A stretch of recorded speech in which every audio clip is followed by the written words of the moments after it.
J'accueille maintenant François Léotard.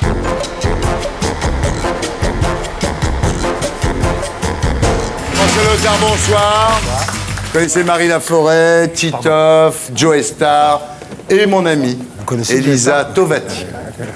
Merci d'avoir choisi Tout le monde en parle pour parler de votre livre en premier. Alors, vous connaissez Joe Star ?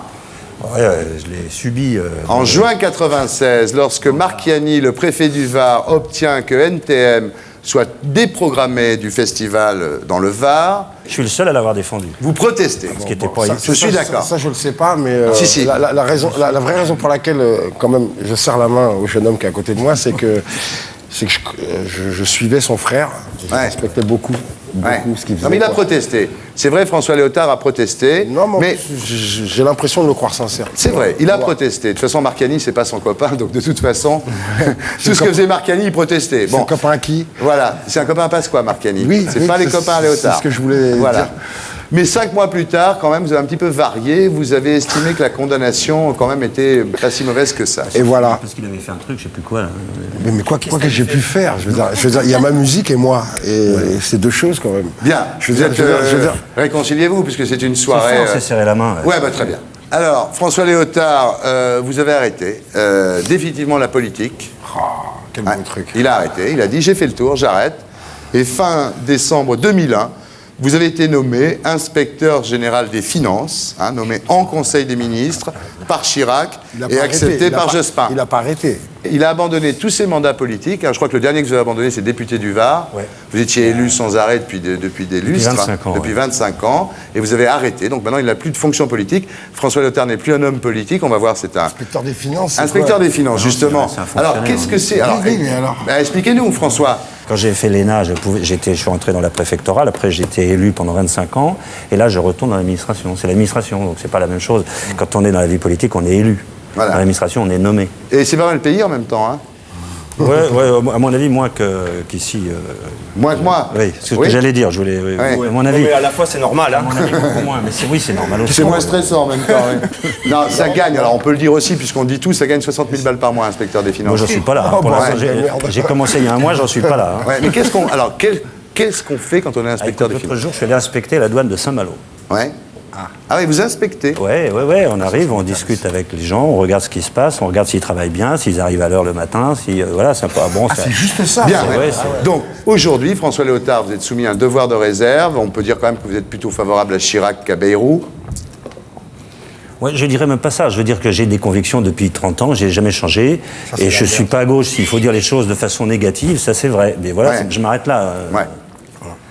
Chirac plutôt que Bayrou, mais c'est quoi l'alternative Chirac-Bayrou Il y en a un qui est centriste, c'est Bayrou. Oui, et puis il y en a un qui est RPR, c'est... Voilà.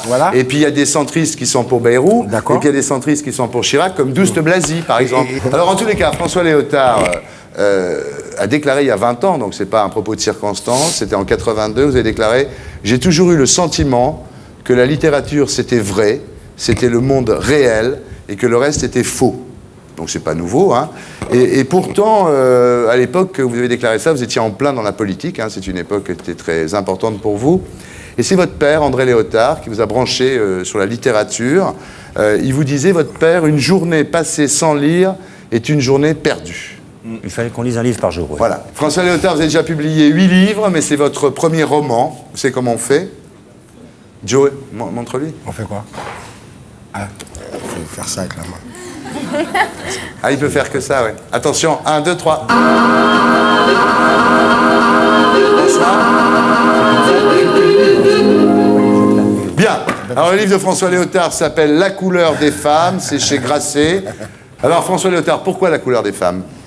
Parce que le narrateur, qui est pas l'écrivain, mais le narrateur, la personne qui parle avec un jeu, dit que quand il voit une femme, il connaît tout de suite sa couleur. Il devine tout de suite sa couleur. Il parle des femmes violettes, il parle des femmes roses, il parle des femmes bleues, celles qu'il aime. Et celle qu'il rencontre pour la première fois, enfin, si j'ose dire, il est beaucoup plus âgé qu'elle.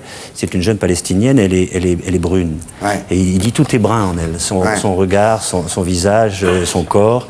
Et elle a une espèce autour d'elle comme un silence qui est lui-même brun. Et il sent la couleur des femmes. Il dit j'ai connu des femmes vertes qui étaient comme des prairies au bord de la mer. Et il a un sens il aime les femmes. Et il aime les femmes et il les connaît par cette couleur qu'elles expriment. Alors le pitch, qu'est-ce qui se passe? Pourquoi il rigole, lui? C'est comme à l'école, c'est pourquoi il rigole. Attends, nous, Marie, on n'a rien fait. On n'a rien fait. Alors, je vais vous raconter ce que raconte le livre, hein, je vais essayer. Le pitch, comme on dit ici, donc c'est Roméo et Juliette. Hein. C'est David, qui est fils de rabbin, qui est une espèce d'éternel étudiant, qui rencontre Sonia, qui est violoniste d'origine palestinienne. Ils sont le contraire l'un de l'autre. Et ils vont s'aimer jusqu'au jour où elle décide brutalement de rompre. Voilà. Alors pourquoi avoir pris un héros juif? Moi, je me suis engagé dans la vie politique à cause de la Shoah. Parce que j'ai considéré que c'était ce qu'il y avait dans l'histoire du monde, dans l'histoire humaine, ce qu'il y avait de pire. Et que c'était hier. Et que donc l'idée du progrès lui-même, c'est une idée qui m'est assez étrangère. Je pense que l'homme, l'humanité, l'humain peut continuer aujourd'hui à torturer, à tuer, à fusiller, à pendre. François Léotard, ce livre parle de la guerre. Et vous qui vous vivez en héros romantique, est-ce que ça vous a manqué finalement de ne pas avoir pu vivre l'aventure d'une guerre? Ouais, je suis dans une génération où on voulait tous être Jean Moulin. Ouais. On se disait au fond, il y a quelque chose. Si de nouveau ça revenait, c'est ça qu'il faudrait faire. Puis voilà, on est arrivé après la guerre d'Algérie.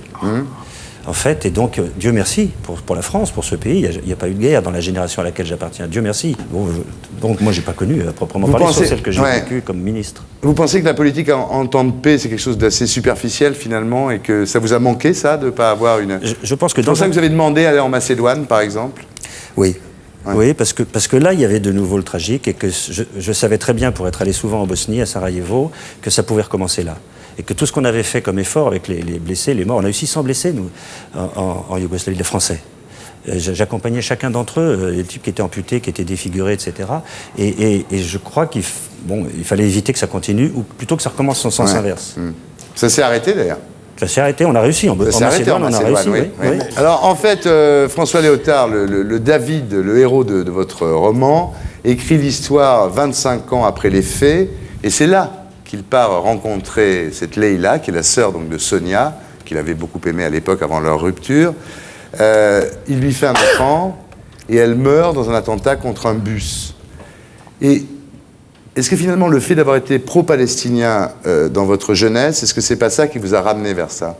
Je me souviens de toutes les guerres qui se sont passées là-bas. À chaque fois, j'ai traduit mon admiration pour l'État d'Israël. À chaque fois. Parce que je considérais que c'était un peuple menacé.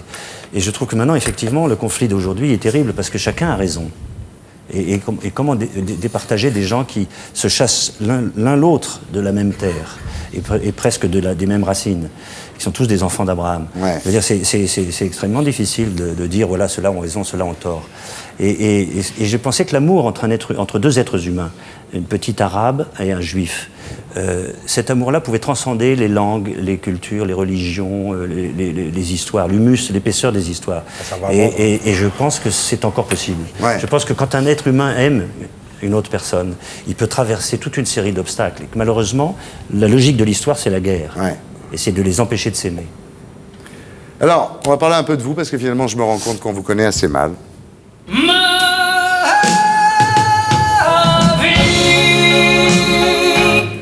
Alors, vous étiez en 1942, il y a bientôt 60 ans, famille de 7 enfants, dont votre frère Philippe Léotard, à qui le livre est dédié. Alors, quand vous étiez ministre de la Défense, il disait « Moi, je suis ministre de la Défense ». Ça définit assez bien le personnage. Hein. Tout est dit. Alors, vous êtes corse par votre mère, et vous descendez de la sœur de Charlemagne. Bon, ça, c'est vous qui me prenez. Ouais. Mon père s'appelle Charlemagne aussi. Il y avait une sœur de Charlemagne. Sommes-nous frères?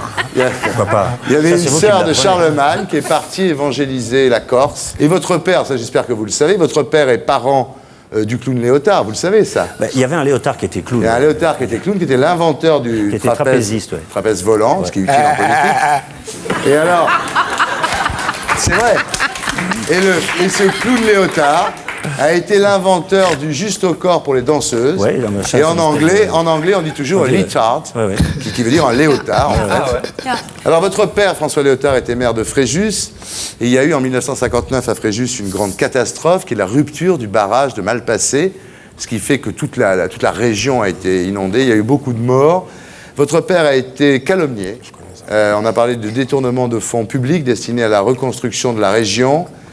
Est-ce que ça n'aurait pas pu, ça, vous guérir de la politique? Est-ce que finalement, voyant comment votre père était calomnié, pourquoi vous n'êtes pas dit la politique, c'est de la merde, j'y vais pas, quoi? C'était l'inverse, hein, c'est marrant, parce que mes origines corses ont fait que quand il est mort, je me suis dit, ceux-là, ceux qui ont fait ça, je vais les avoir. Ouais. Ils vont raser les murs, vous avez dit. Ouais. Et c'est ce qui s'est passé. Ouais. C'est bizarre, je trouve que la vengeance, c'est un très beau sentiment. Je suis d'accord. Son côté corse. Non, mais c'est pas... C'est vrai. On nous a tous enseigné que c'était pas bien, moi je trouve que c'est très bien. Ouais. T'es d'accord? Je suis assez d'accord, ouais. Bien. Alors, François Léotard, quand vous étiez adolescent, vous étiez plutôt à gauche. Hein. Vous étiez PSU. En 68, vous jetiez avec votre frère des pots de fleurs sur les CRS. On a dit des choses, oui. Oui, c'est marrant, parce que vous étiez... Comment vous pouvez me condamner après? On dirait que vous n'avez pas été jeune à ces moments-là. Il a été jeune, il a été jeune. Le copain à Pasqua, on dirait que vous n'avez pas été jeune, quoi. Oui, mais c'est vrai. Ce que je veux dire, c'est qu'il y a un moment où la générosité, la volonté de révolte, l'esprit de révolte l'emporte sur le reste. Et quand vous êtes jeune et que vous n'êtes pas révolté, alors vous êtes le roi des cons. Hein. Je veux dire que si quand on a 20 ans, on n'est pas en révolte contre une société, contre ce qu'elle a d'injuste, de mal foutu, c'est assez bizarre.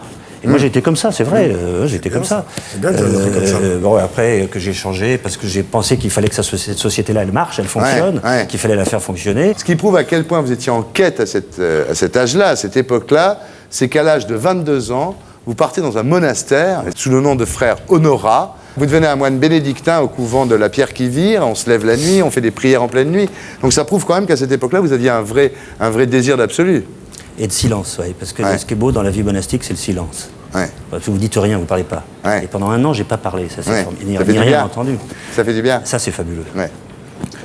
Alors voilà, mais en revenant, vous faites quand même l'ENA, et vous êtes toujours de gauche parce que vous créez la première section syndicale de la CFDT à l'ENA. En 1974, vous votez pour le président Mitterrand. Alors pourquoi après vous êtes devenu de droite? Pour réussir par arrivisme? Non, c'est Giscard. Je vais vous dire, c'est marrant. Quand Giscard a commencé sa vie politique, enfin par l'élection présidentielle, j'ai eu le sentiment, et d'ailleurs je n'étais pas le seul, on était nombreux puisqu'il a été élu, à penser qu'il était moderne. Il apportait dans la vie politique française, qui était très archaïque, des sentiments de modernité, des éléments de modernité. Ça a été d'ailleurs l'avortement avec Simone Veil, etc. Le droit de vote pour les jeunes. Le droit de vote pour les jeunes, enfin beaucoup de choses. Sa façon d'être, son comportement, etc. Et ça, je reconnais, à l'âge que j'avais à ce moment-là, ça m'a séduit. Puis je l'ai suivi après jusqu'à maintenant. Oui.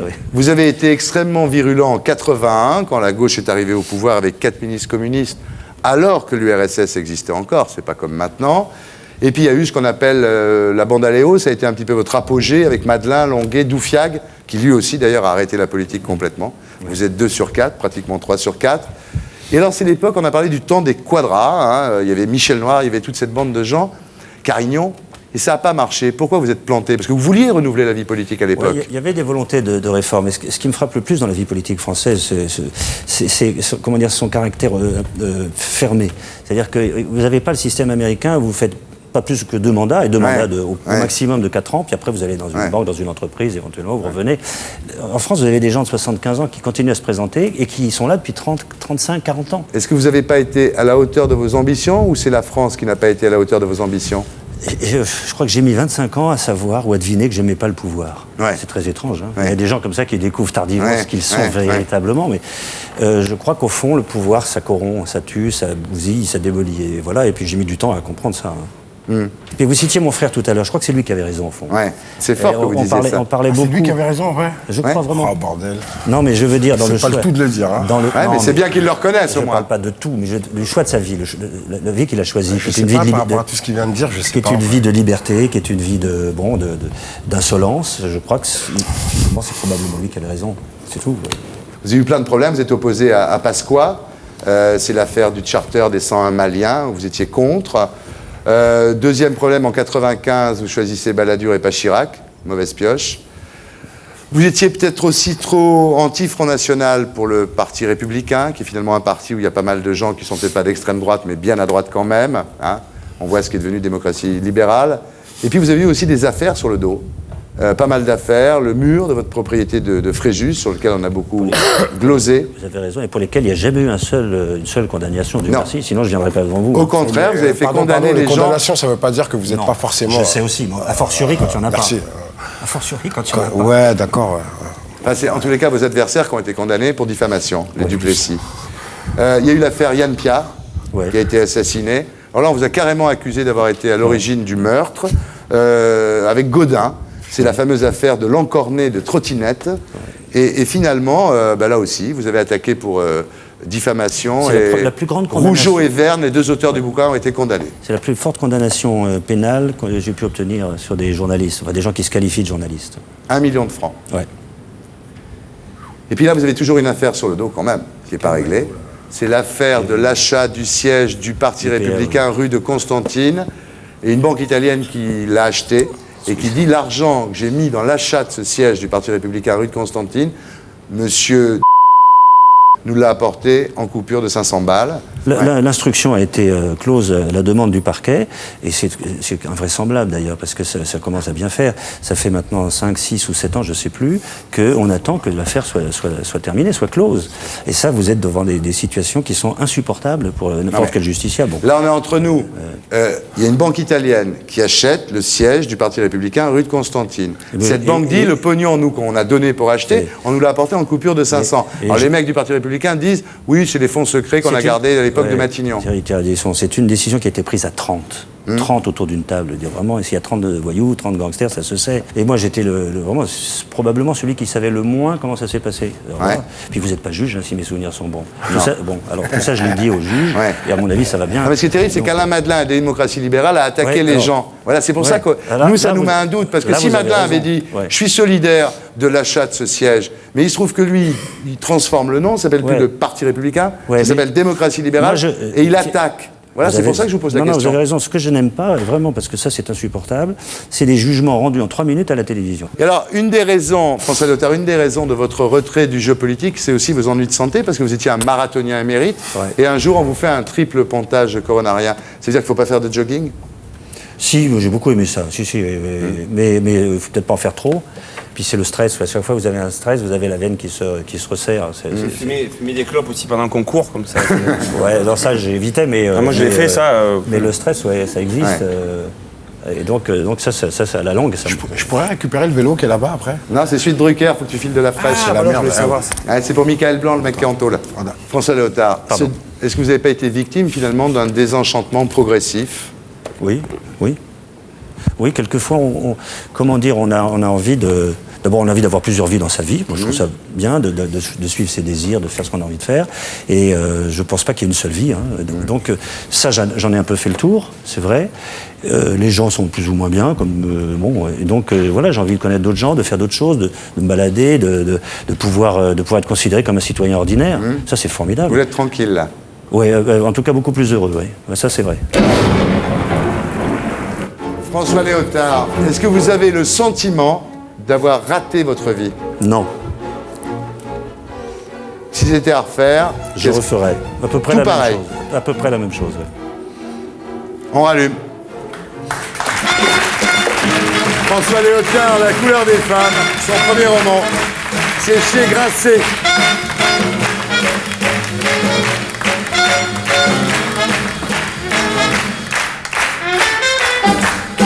Bien, alors maintenant on va faire un anti-portrait chinois.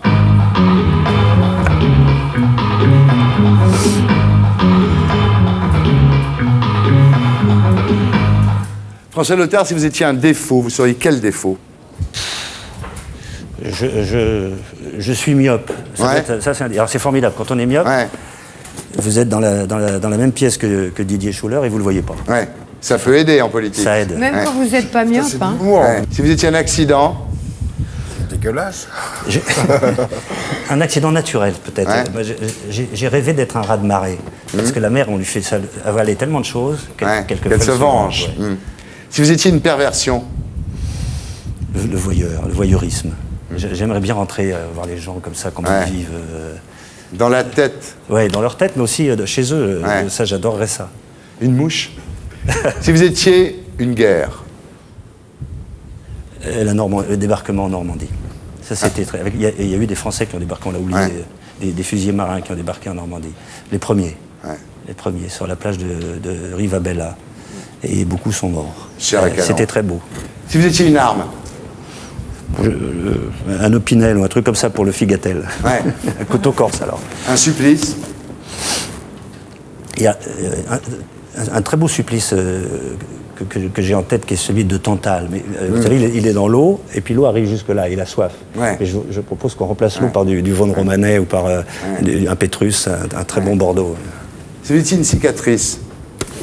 Je ne vais pas vous la montrer, mais je suis ouvert de là jusque-là. Ah oui. C'est la mienne, donc je l'aime bien, je la touche. Ah, la touche, oui. Si vous étiez une salope, vous seriez qui? Moi, j'aime pas le mot, parce que j'ai jamais dit ça à une femme, mais... c'est bien dommage, hein. Pourtant, François... Chacun son truc, mais j'ai jamais dit ça à une femme, jamais. Non, c'est pas chacun son truc, on est tous comme ça, en temps normal. Ouais, peut-être. Voilà. Je pensais à Simone Signoret dans Les Diaboliques. Non, pas la personne, l'actrice, le personnage. Le personnage, ou Madame de Merteuil dans Les Maisons Dangereuses, je veux dire. Une femme qui fait des trucs extraordinairement diaboliques. Mais qui arrive à faire tuer son amant par la maîtresse de cet amant, c'est génial. Si vous étiez un dictateur, quel dictateur seriez-vous? J'aime pas ça. Je pense, vous savez, Charlie Chaplin, quand il joue avec... il s'appelle Le Dictateur, avec un ballon qui est le monde. C'est pas drôle. Si j'aurais voulu qu'on me pose ces questions-là. Ah, mais on peut te les poser, si tu veux. Tiens, on va te la poser à toi, la prochaine. Si vous étiez une torture. Un dîner tête-à-tête avec la reine d'Angleterre. Ah oui? On en parle beaucoup, c'est facile. C'est laid. Joël, si vous étiez une torture? Moi, je m'appellerais sodomite. Ou alors, si j'étais une torture, je m'appellerais cocaïne, par exemple. Voilà. Ah oui. Ça, c'est une vraie réponse, on va dire. Ouais, elle est bien, ça. Voilà. C'est pour ça qu'il fallait au lieu des questions en bois de tout à l'heure, là, machin, là, tac, voilà, un dictateur ou autre. Vas-y, un mec qui roule en Ferrari. Tiens, alors, il a envie, tu vois, là. Si vous étiez un terroriste, vous seriez qui comme terroriste? Un mec qui roule en Ferrari. Et qui s'arrête pas, au cas où. Alors, si vous étiez une injure, vous seriez quelle injure? Va manger la culotte à ta vieille.